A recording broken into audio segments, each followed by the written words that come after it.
Emma and Tom Talk Teaching, a podcast about all things education presented by Sian Wickersham and Tom Breeze. Teachers' Curriculum Conversations with Dr Mary Woolley.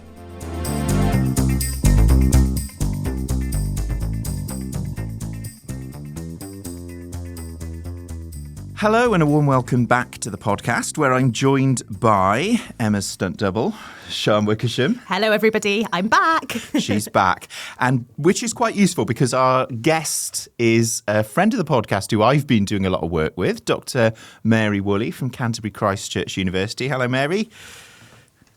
Hello Tom. Joining us from Folkestone, I think. Is that right? I'm in my office in Canterbury Christ Church today. Canterbury Christ rainy Church. Canterbury. Rainy Canterbury. We've had the rain, it's gone, it's heading your way. And we've been working on a project, which means it's good because Sian knows less about this project. So I've had a scan of the report and I've got lots of questions, like I'm sure all of the listeners will once they've had a chance to have a read. So I'm really excited to hear Mary and Tom sort of tell us a bit more about what they've been doing. Yeah, so just to kind of spin back a bit. I know we discussed this a lot more, didn't we, last time you were on the podcast, Mary? But we met you, Emma and I met you at a conference where you were talking about a previous project about science-religion encounters in the classroom. So do you want to just sort of really quickly remind our listeners what that was? Because then it will be clear why we were particularly interested to kind of be friends with you and work with you.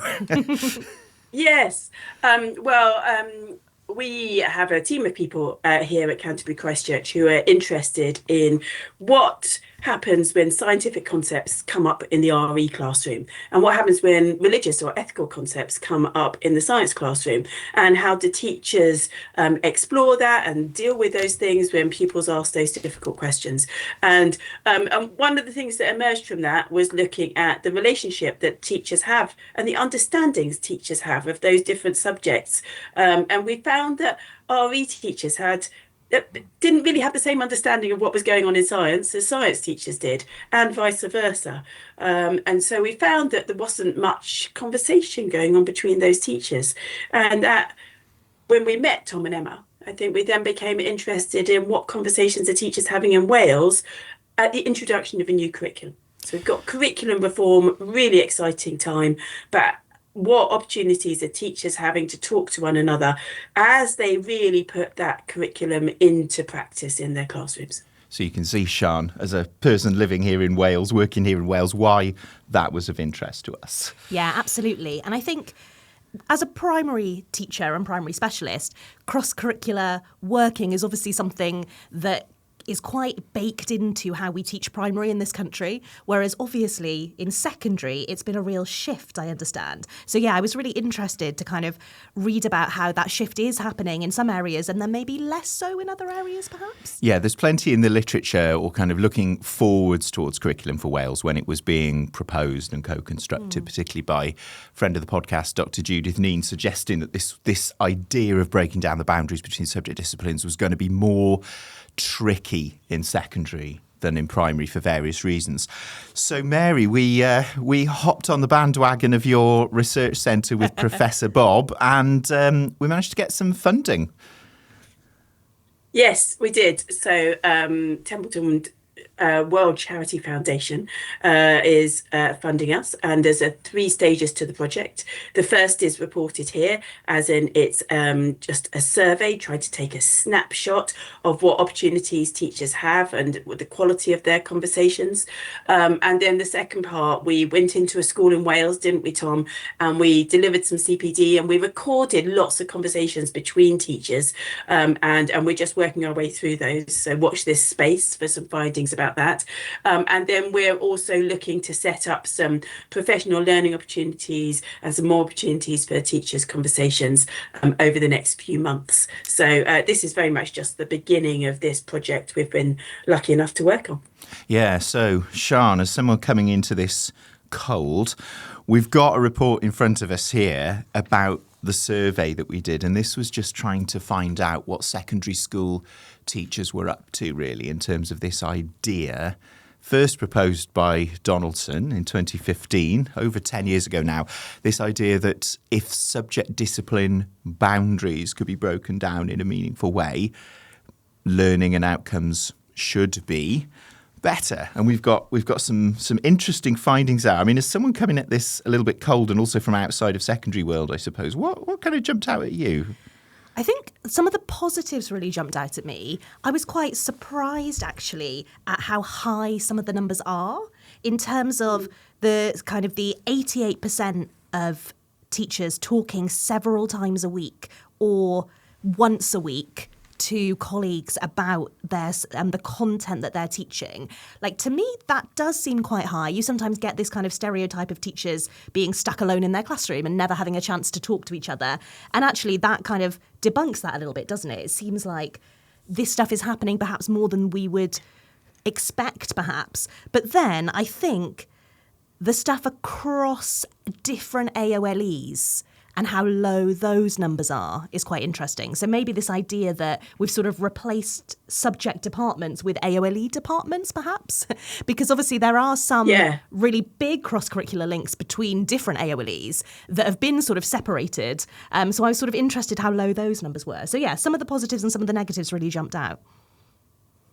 There's an awful lot in what you say there, Sian, isn't it? I mean, sorry. Yeah, I mean, it doesn't come as, having been a teacher and a history teacher, it doesn't come any surprise to me that teachers are finding the opportunities to talk to one another. And, you know, we know from training teachers that many teachers are just passionate about their subject. They're excited about the subject and they're excited about teaching it and their pupils' responses. And they're finding those in between spaces, in the corridors, in the break times, before school, after school, to have those conversations about what they're teaching. And, you know, it might be formalized, but it looks to this, that these are informal conversations happening in those in between spaces.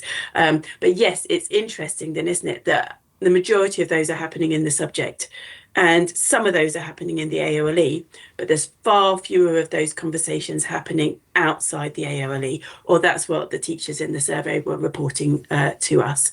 You know, I find that just not necessarily surprising, but interesting. And it raises questions about what we might want. What kind of conversations do teachers want to have?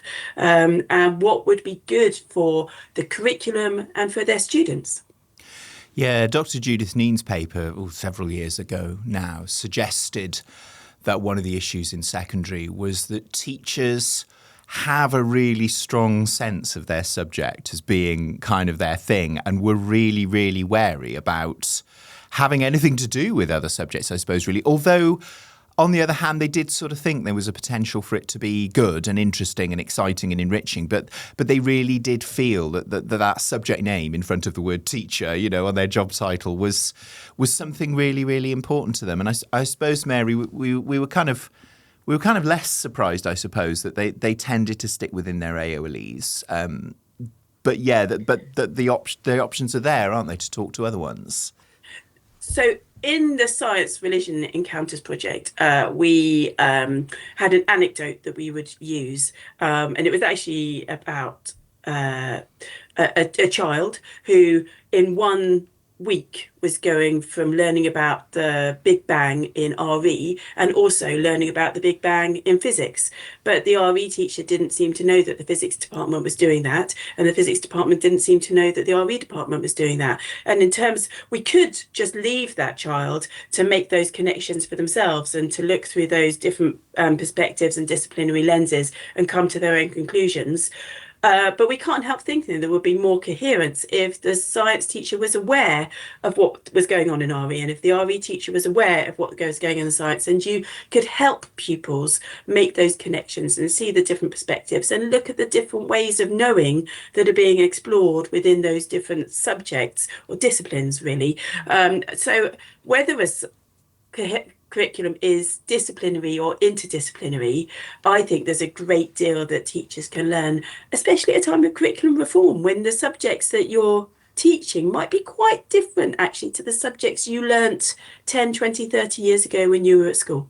I'm nodding furiously away here because I completely agree that curriculum coherence and connections between different areas of the curriculum are so important. And it's one of the things that we talk about a lot in the primary school is we can't expect children to be able to recall and remember discrete items of knowledge and skills and things unless they're able to connect them to what they already know, to be able to challenge, to interrogate those ideas in the light of the new information that they're learning, and then also draw those connections between different areas. We know that it helps children to learn things better, to learn things faster, to learn things deeper as well. So the fact that, you could have that child who's learning about the Big Bang in those two subject areas, oh my goodness, what a missed opportunity from a learning perspective, as well as obviously from a curriculum, a content perspective. Although I guess the two are kind of the same thing, aren't they, really?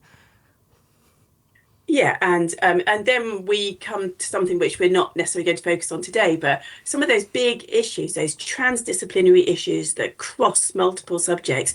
For example, we're looking in this project at sustainability and climate change, and how do we approach those if teachers aren't having those conversations and don't know what other teachers are doing? How does that help our students? And we want to keep an eye on those students and their experience at the end of this. One of the really big things that came out in the survey, I think, was a sense that when a subject teacher did get the opportunity to talk to another subject, or a teacher of a different subject, their conversations tended to revolve around what they were teaching, the content of what they were teaching, the topics or when it happened, that kind of thing, rather than anything deeper about the purpose of the subject, the sort of why of the subject or the nature of the subject. And I suppose for all of us that have been in the classroom and, been running from place to place and really kind of struggling to open up those little spaces, I guess to some extent that isn't a surprise. If you only have very, very limited time, you probably are going to stick to the just, what are we going to do next Wednesday with Year 9 type conversations. But it was really telling, wasn't it, Mary, that it didn't look like, despite all the talk that we hear about Curriculum for Wales being so transformative and aspirational and teachers needing time and space and being given agency and autonomy, it looked like potentially there was a bit of a bottleneck there just in terms of the sheer capacity of them to have those conversations.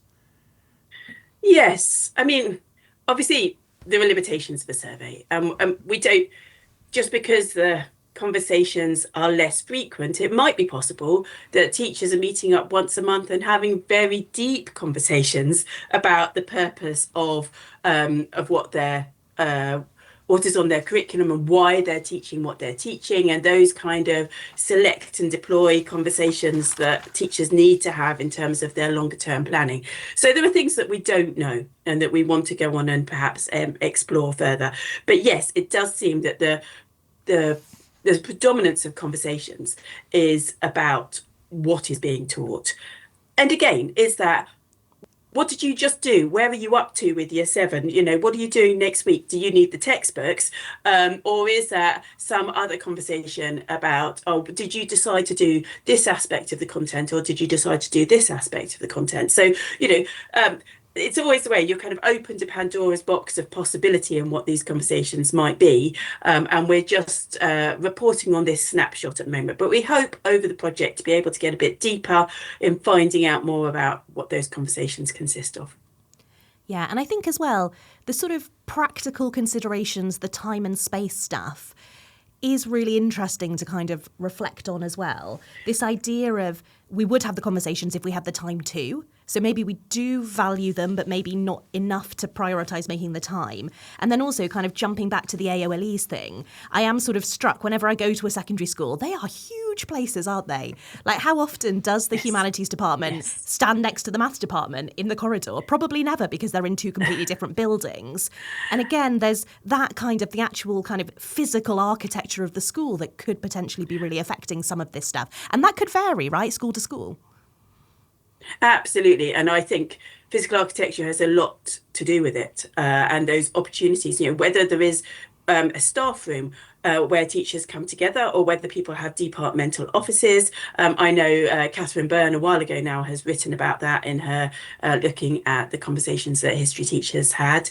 And, we also found when we broke it down a little bit later in the report that PE teachers are having a lot of conversations. And is that actually because they're outside, they're coming together, they haven't got the walls breaking them down. We don't know the answer to why that is, but we find these things interesting. So architecture is responsible for lots of different divides, and is built at a time. Schools are built at a time with one idea, and as you shift your ideas about curriculum, does the architecture support that? So it's interesting. Wonder whether it might be to do with the fact that the other areas of learning and experience, I mean, for particularly for listeners who are less familiar with Curriculum for Wales, could be seen as just collections of subjects that have existed before. For example, the expressive arts one is music, drama, art, dance, film and digital media, whereas PE in many schools have found themselves in this entirely new one called health and well-being, which is a complete sort of reconceptualization of kind of what's going on there to some extent. So maybe they feel that they're just in a whole new space and having to have those conversations, as opposed to, well, how do we bring stuff that we already know together? And isn't that exciting? Across Wales, you've got all these PE teachers having wonderful conversations about the purpose of what they're doing. And that is the impact of curriculum reform, and it's coming through at the level of the teacher, which I think is just really exciting to see. Yeah, and I mean, this point about flexibility, I mean, Sian's kind of alluded to it there, hasn't she, about the fact that schools are big and the fact that departments are widely spread geographically. I know within my own area of learning and experience, it is often the case that music and drama are quite close together, but art always seems to be miles away. And of course, you've got timetabling as well. We have those bells that go off, those buzzers that go off every hour and sort of rule our lives. There is another one as well, isn't there, Mary, which kind of came out a little bit in the survey, which again, linking back to Dr Judith Neen, who's a good friend of the podcast now, retired. She escaped from this place and from our clutches. But she suggested in one of her papers that in secondary school, although there's this sort of language around agency and autonomy for teachers in Curriculum for Wales to become curriculum designers, in the secondary school, for all of those reasons, there's a stickiness about that autonomy. There's a stickiness about that agency. It doesn't quite show up always in practice. And that came out in one of the responses, didn't it, about who was actually setting the agenda for these inter-subject conversations when they happened. Yes, and again, it's tricky data to read in a way, but we definitely found that most teachers reported that it was a really positive school environment and that it was professional dialogue was encouraged. 80% of teachers said that it was a really friendly conversations that they were having. But we did then ask who controls the level of the conversation or topic of the conversation, and 50% reported that in their schools, senior leaders decide the focus of curriculum conversations. And you can imagine departmental meetings where the items on the agenda might be set by senior leaders who said, well, you need to talk about this today, whether that's about target setting or planning or something like this, or as Continuing Professional Development Day, a CPD day, where again senior leaders have decided the purpose. Now, that's not to criticise senior leaders, because as you try and put a new curriculum into place, you need to put in some opportunities for curriculum conversations. But we're arguing that there should be time where teachers get the agency for them to decide what they think needs to be developed within their curriculum, and that seems to be what's encouraged within Curriculum for Wales, and that maybe there needs to be an element of trust within supporting those teachers to have those conversations. 40% of teachers did report that they felt they had the agency to decide the focus of the curriculum conversation. So it's a mixed bag, different teachers, and we haven't been able to break that down by subject, but different teachers are having different experiences, which you would expect. Mm.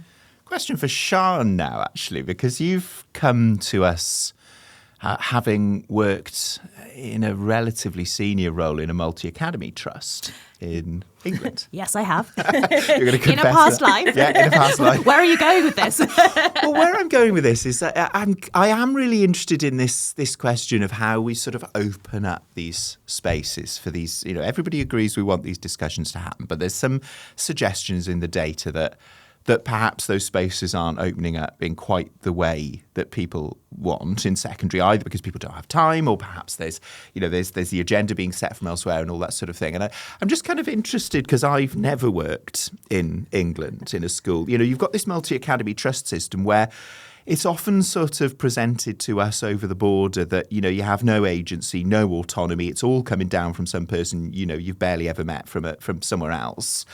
But on the other hand, if you have actually got those sorts of layers that don't exist in Wales, in Wales you could crudely say that every school is trying to invent this wheel all by themselves, whereas in a multi-academy trust, for all that it could be even less autonomous, you have actually got people whose job it is to kind of think about their stuff. I mean, what are your thoughts on that and your experiences on that? Because I definitely don't want to paint the picture that it's all terrible in England, or equally that it's all terrible in Wales. So, yeah, I actually feel like we did this pretty well in the MAT that I worked for. I won't name it. It could obviously be different now. It was a long time ago now, over 5 years ago.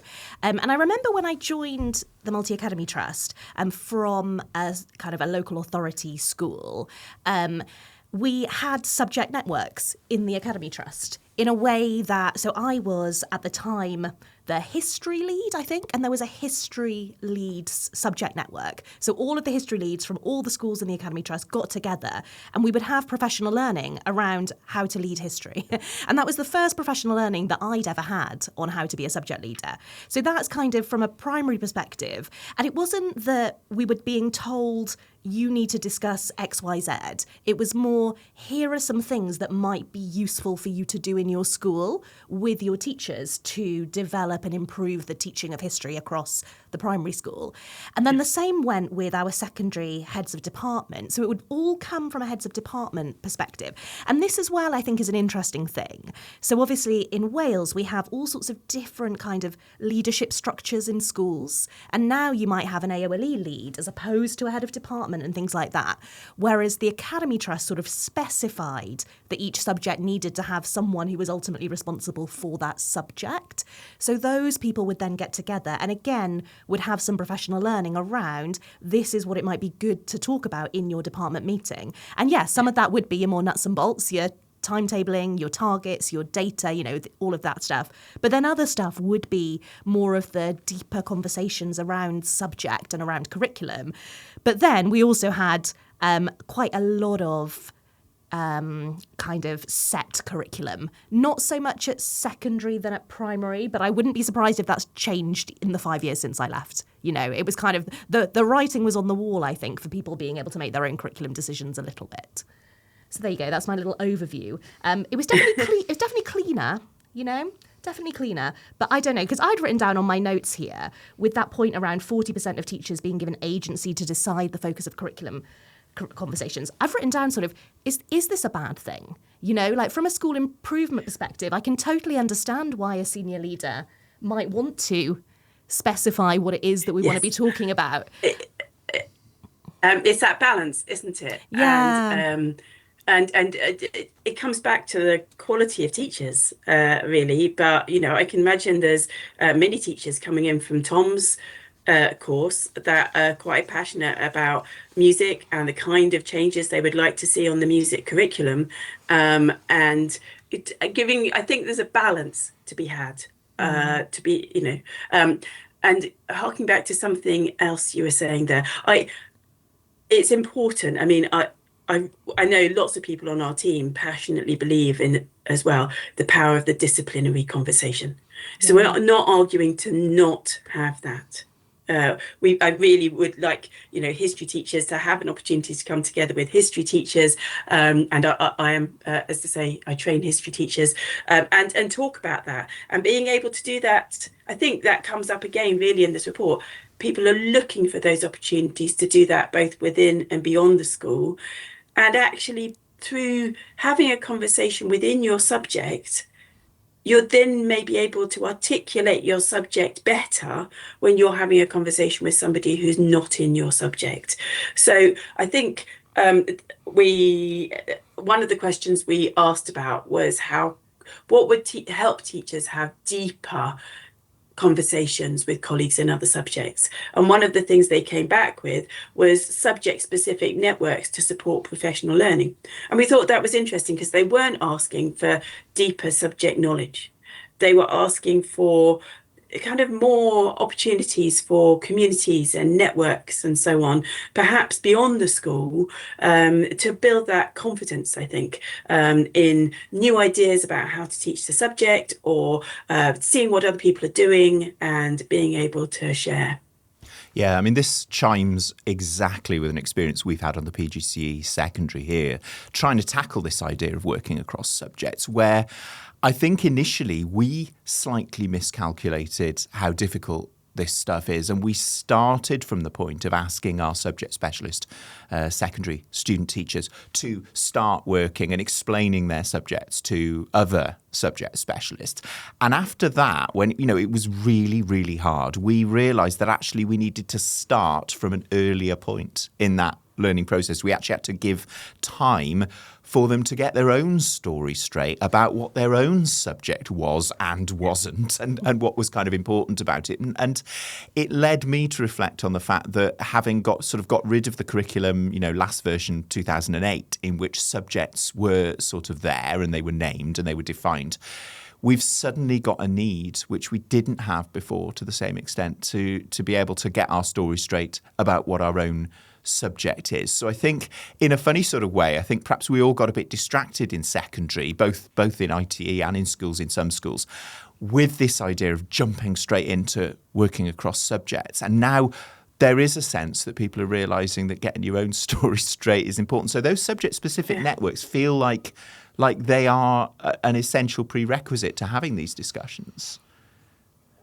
Yes. I mean, again, it's one of those things where you wish you'd asked a follow-up question, don't you? Because we don't exactly know what teachers were conceptualising when they said that. But when we gave a list of different things to teachers and said in the survey and said, which of these would help you have deeper curriculum conversations, the number one thing they said was time. Pretty much every teacher said, if I had more time, I'd have deeper conversations. And that's not surprising. We all want more time. But this was the second thing that they picked out of quite a long list. And whether that's identifying a need, that teachers in Wales feel that they need some more network opportunities, and they want those to be subject specific. So I think this is really interesting, and that you have better interdisciplinary conversations if you have a strong sense of what your discipline is first. What is the status of sort of subject networks in Wales, Tom? Like, is there stuff that's going on? Because I know in England there are ones sort of like big ones, aren't they? Like the maths hubs and things like that. They do lots of work on subject networks. Well, again, I mean, and I think it'd be interesting to see if Mary's got anything to say on this as well. But from a music point of view, it is the case, and I've spoken to at least one of the music subject networks quite recently, and they've sort of become aware, and I mean, this is going to sound really disrespectful to them, it's not at all, because England has had an awful lot going on, as we know, that's needed concentrating on. They've sort of become aware that the issues in Wales are not the same as the issues in England, because, you've got a load of other problems that we don't have, and we've got a load of problems that you don't have. And so I think there's been a sense that the subject, certainly for music, the subject associations have been quite focused on, for example, trying to save the subjects in England, and are now realising that Wales needs a different kind of support for its subject specialists, and maybe the Welsh teachers have sort of drifted away, and now there's a concerted effort to try and bring them back into the fold, certainly in the music scene. And I don't know what the case would be for history, Mary, whether there are subject-specific networks that are sort of serving Welsh teachers and dealing with Welsh problems. To be honest with you, Tom, I haven't explored it. And so I wouldn't like to speak out of turn. I mean, I know the Historical Association does lots of work, and there are history teachers in Wales that are part of the Historical Association. But I have brought this to the attention, this particular statistic, to people on the Historical Association Secondary Committee. But I think it's interesting as well, because there is a lot of CPD going on in Wales around curriculum for Wales, and there's this principle of subsidiarity as well. So in comparison to that multi-academy trust, or some multi-academy trusts where there might be shared schemes of learning and shared PowerPoints that everybody is doing, we know that that's not the principle that is being followed in Wales. And yet I don't think that's what teachers are asking for. I think they're saying, we don't want to do the same thing. We just want to talk to people who are facing the same challenges and see how they're exploring it, because that will help us in the way that we will explore it in our classrooms. So I think that's some work we still need to do in kind of mapping what professional learning opportunities teachers are finding. And again, in the RVE, which we're closely connected with on the project, there are lots of different things happening all over Wales for supporting this quite new subject again. And I suppose, although, Sian, you were previously marvelling at the size of secondary schools, a lot of departments have only got one person in them. And how hard is it to actually come up with the nature and purpose and the red lines and the non-negotiables of a subject all by yourself? On your own. Yeah, I was also struck by how the two things that came out most, the more time and then the subject-specific networks, to me, they almost are in conflict with each other. Because if we put subject-specific networks in place, that's going to take time, and teachers are saying they need more time. But actually, if we put the subject-specific network in place without giving more time, would there be trouble with engagement with it? Would there be appetite for that professional learning, even though teachers are wanting it? Purely from a practical perspective, we know that teachers are so time poor. Yeah, I mean, we actually found trouble, didn't we, Mary? Even getting survey responses was harder than we expected because people are so busy. Yes, I mean, I think what teachers want to know before they commit to some kind of professional learning or CPD is that it's going to be high quality and that it's going to be relevant to them. And, because time is so short, money is often an issue with these things as well. But actually, the third part of the project, we're just beginning to put together, aren't we, Tom? Some ideas around bringing some teachers together, both in music, which Tom's leading, and in RVE. So, and looking at, talking to some teachers more closely, following them through a period of professional learning, and seeing how that shifts the conversations they're having with other teachers in the school as well, so that how new knowledge and the opportunity to come together with others in your subject can build confidence in having some of those more tricky conversations that you might have about negotiating your subject on the curriculum. I really liked that stat as well. I think you say teachers in Wales are brave because they're having the difficult conversations, or they're not shying away from the difficult conversations. Maybe that was more about the kind of meaty issues with the learners. But I thought that was quite interesting, because I wouldn't have been surprised to see a much higher percentage of people saying they shy away from those conversations. But again, it's not that we don't want to have those conversations, and we're able to do it in a way that seems quite friendly because people say that these conversations are friendly. It's just maybe the lack of opportunities for them, the lack of time. I'm coming back to time again. Yeah, I think there's two things there. One, I'm with you, Sian. I expected more teachers to be saying, we never get into those sensitive issues. But only 30% of teachers reported avoiding sensitive issues and in their conversations with other teachers. And we don't know what those sensitive issues are, but that's good. The majority of teachers are broaching difficult subjects. One thing that we came across, though, is in the literature as we were preparing for this, is there's quite a lot about teachers having very friendly surface level conversations, and that it's easier to do that than it is to actually dig a bit deeper and get into some of the areas where your subjects might conflict in some way, or the deeper, more ethical, philosophical issues that might abound around curriculum. And that's also what we're interested in. So that does come through a little bit in the survey, and the dialogues that we've recorded between teachers. We're get into that a bit more deeply and try and say, this is the literature that we looked at.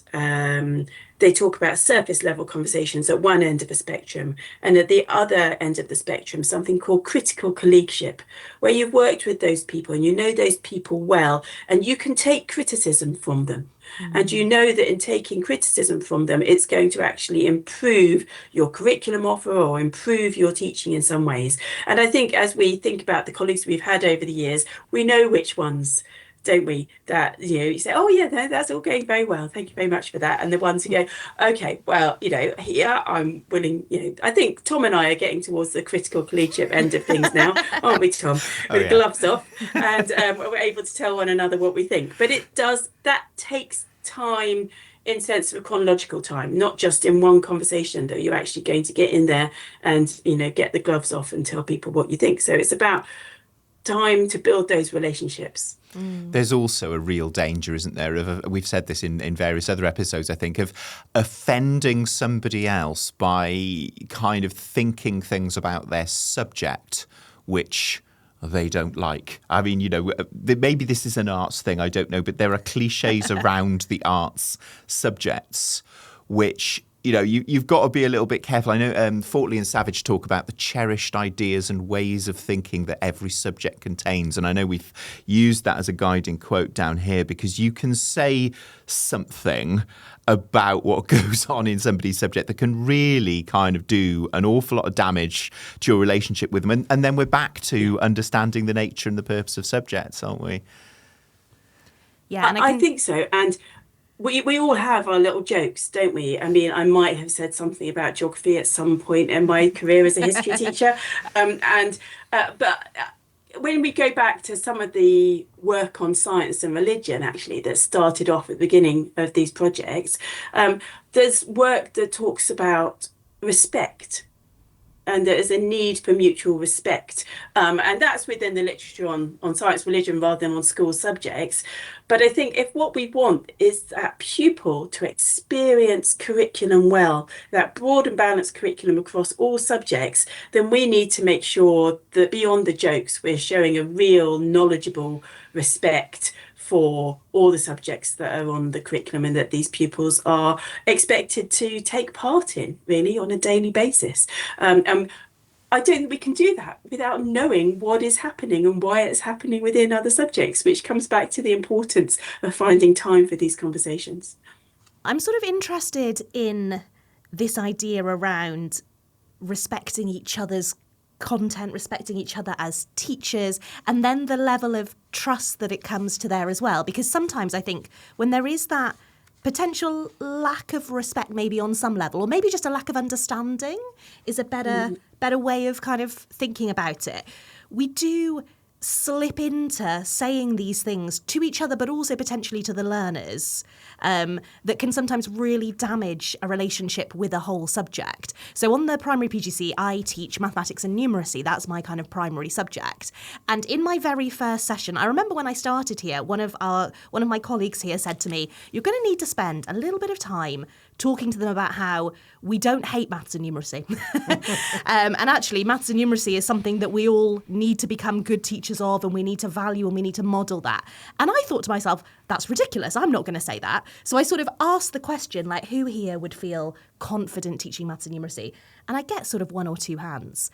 And it's interesting to me how actually we can go into teaching, and obviously as primary school teachers, we're teaching all of the AOLEs, but yet we can have particular relationships with subject that often are shaped, I think, by our own experience and perhaps sometimes insecurities that we might have ourselves.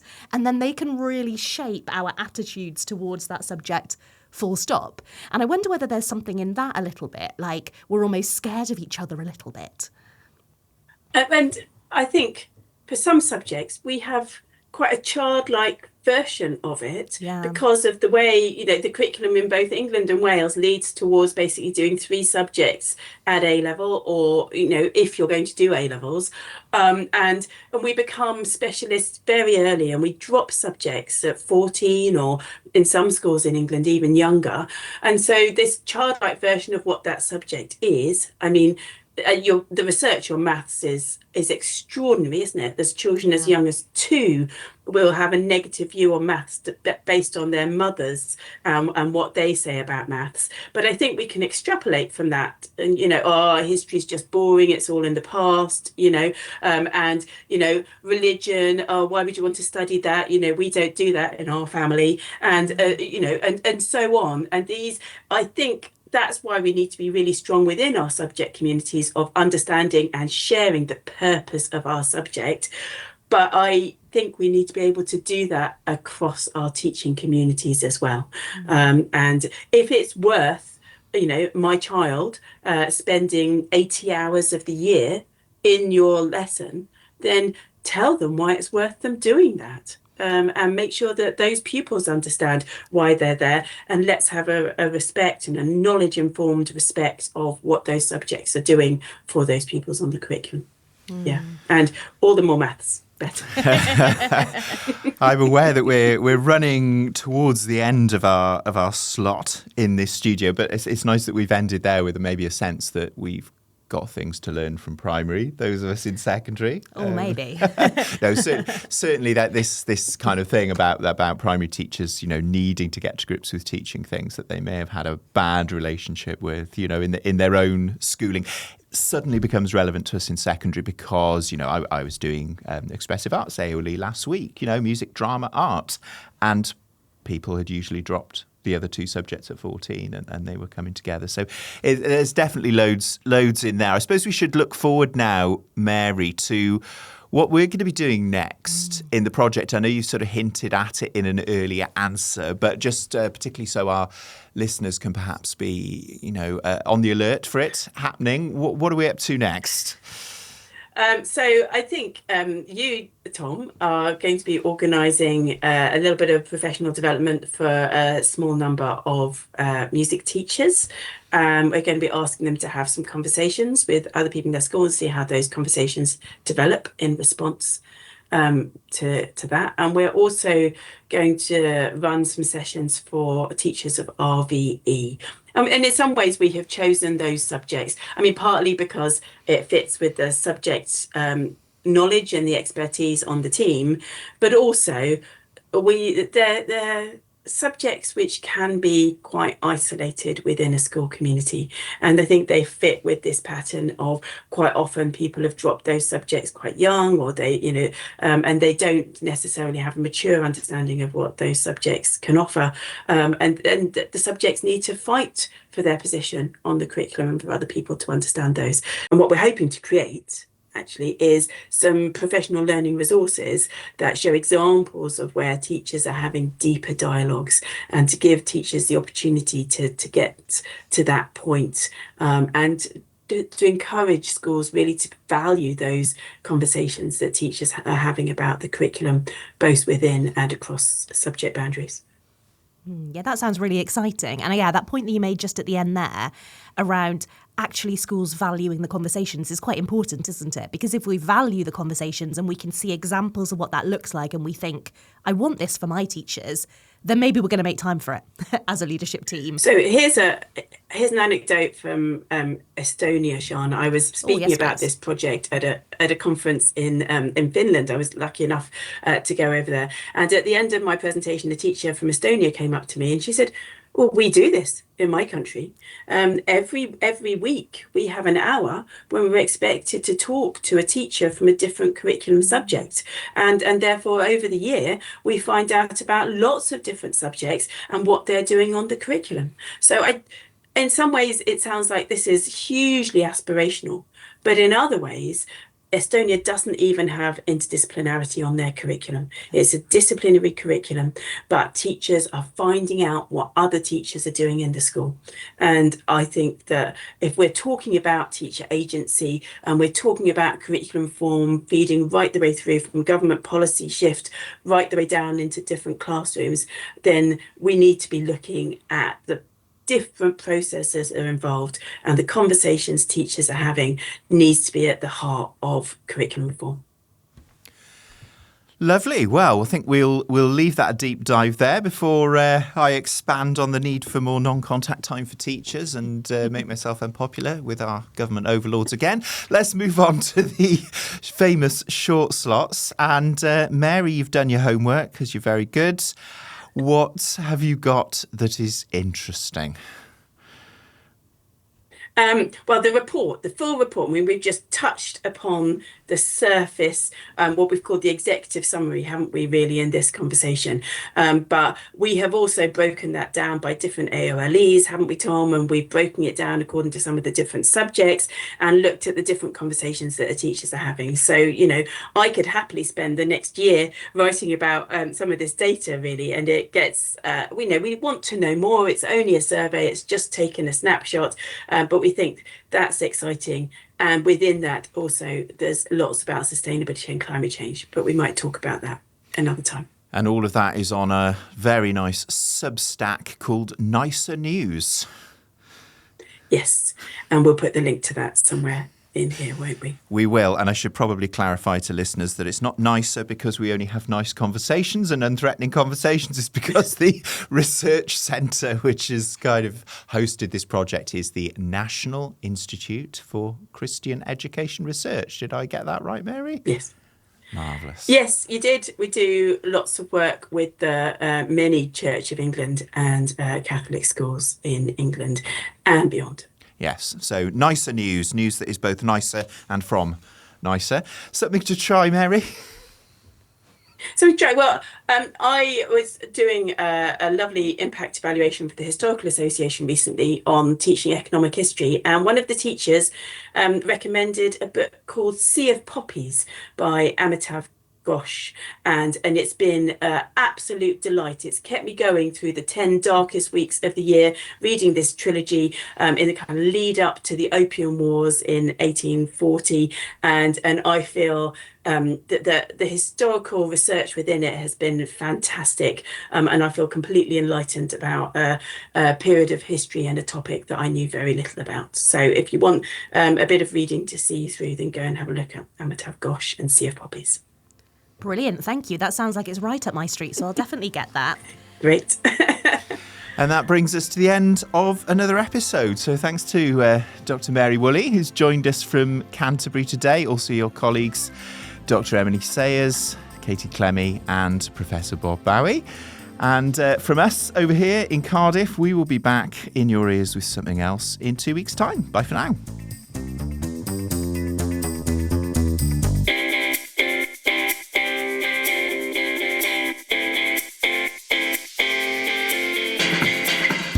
You've been listening to Emma and Tom Talk Teaching, a podcast about all things education, presented by Sian Wickersham and Tom Breeze. The special guest this episode was Dr Mary Woolley from Canterbury Christ Church University. Thanks to Mary for joining us down the line. Podcast artwork is by Beth Blanford and the music is by Cameron Stewart. Technical support from Peter Lamburn and the studio manager is Adrian Rapps. We'll be back in a fortnight with something else interesting. Until then, take care and enjoy teaching.